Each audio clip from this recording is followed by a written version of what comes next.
સુરત શહેરના police commissioner Shri Anupamsinh Gehlot સરનાઓએ ખાસ સૂચના કરેલી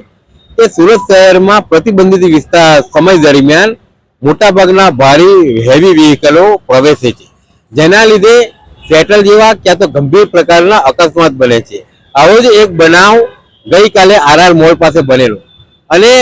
એ બાબતે પોલીસ ખાસ આ બનાવ ન બને અને આવા બનાવો ભવિષ્યમાં પણ ન બને એ માટે જે પ્રતિબંધિત સમય છે, જેવો કે સવારે 8 થી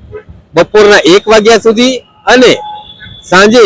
5 વાગ્યાથી રાતના 10 વાગ્યા સુધી કોઈ પણ હેવી વ્હીકલ સુરત શહેરના અંદર પ્રવેશ પર નિષેધ છે। આવા સમય દરમિયાન કોઈ પણ હેવી વ્હીકલ આવશે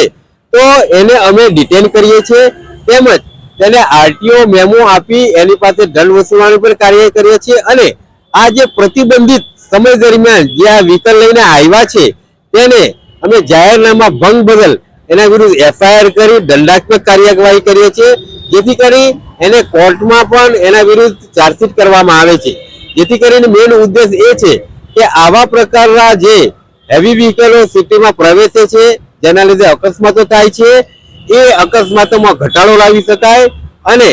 જે પ્રજામાં મોટા વ્હીકલો આવવાથી ઘણી વખત નાના બાઇક હોય અથવા તો 4 વ્હીલર હોય એને ડર અનુભવે છે અને એ લોકો સુરક્ષિત ચલાવી શકાતા નથી। એટલે પ્રજાના હિત માટે